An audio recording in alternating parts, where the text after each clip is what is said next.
So in psychology, self-fulfilling prophecy is basically the idea that if you believe something in your mind strong enough, that you'll eventually kind of act in ways in your life that will help you achieve that goal. It can't be like the craziest goal in the universe, but something simple like so like a common example is like I'm gonna pass this test because I studied really hard. Like if you study really hard and you believe that you're gonna do well on the test that's coming up, you're more likely to pass the test. Or something like with relationships.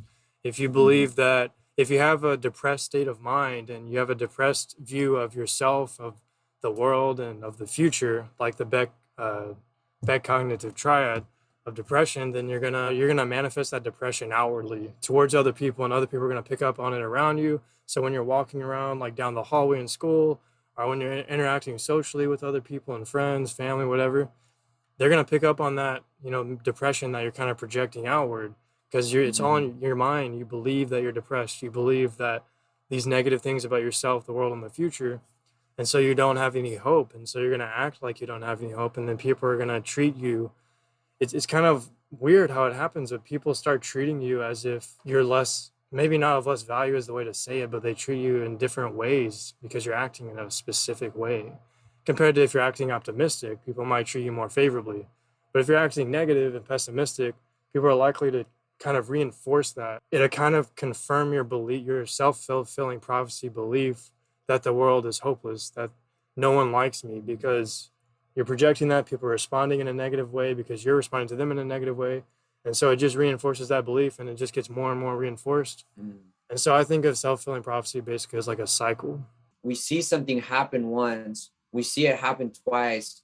Maybe let's say it's to a specific person or to a specific group, or and then we begin to kind of react in a certain way when we come across that group or when we come across that person. If somebody tells you like, hey, this person is a liar, don't believe them.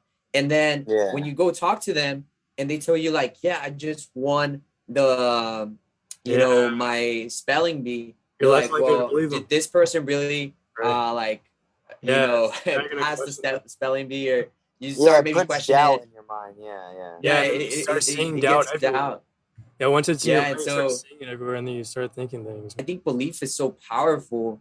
And to your point, belief is what eventually comes across through your actions, and how you are comes across through all of that, right? Navy SEAL training, about out of 100% of people who go in, only 20% of people make it through. Like out of a class of like 150, maybe 20 or less actually make it through the class, the hell week and all that, a whole week where they go without sleeping and they're always working out, and it's pretty much hell like they describe. And they say it's all mental, they say, people quit because they're too focused on how hard it is, or just a bunch of mental games. They say it's physical. Yeah, you're going to be exhausted, but if you put yourself in a down state of mind, like, oh my God, this is never going to end. Oh, I can't do this. And once you put that doubt in your mind, they say that's whenever people start to break, but if you keep it in your mind, like, this is temporary. Oh, this will end one day.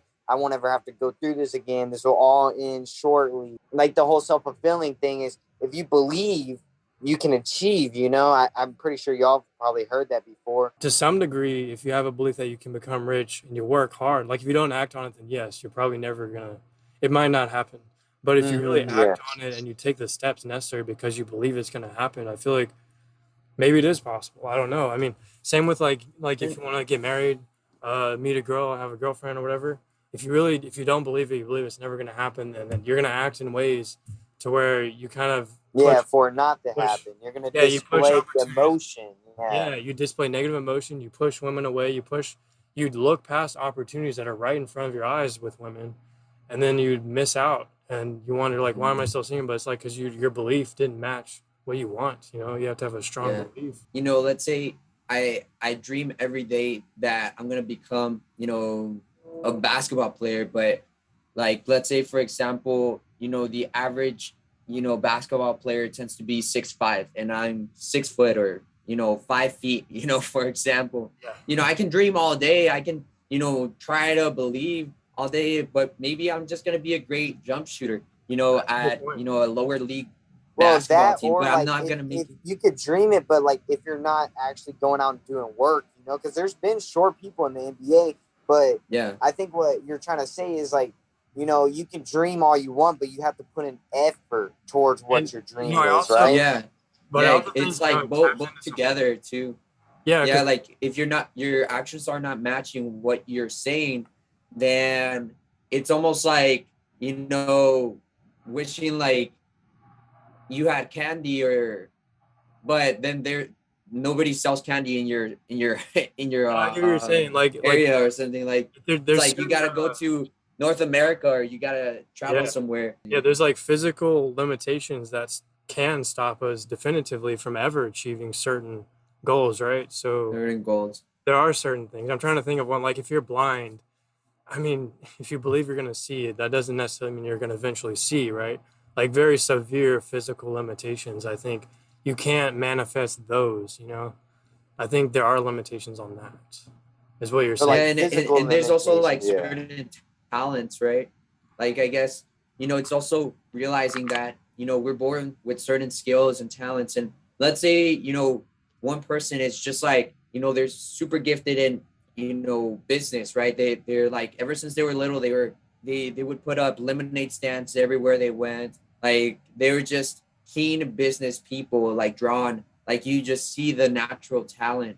And and I think, if the kid eventually wants to become a business person, and then they have the talent for it, then I mean they can go on and be very successful in that, right? If they're continuously like putting that mental goal in themselves. But I mean, I think also, like, let's say for example, the same scenario, the kid is very talented and wants to put up lemonade stands and stuff like that, but the parents or the family, or they, they don't allow them to do that, or they tell them like, why Yeah, are like you it's doing against that their stupid stuff, culture. like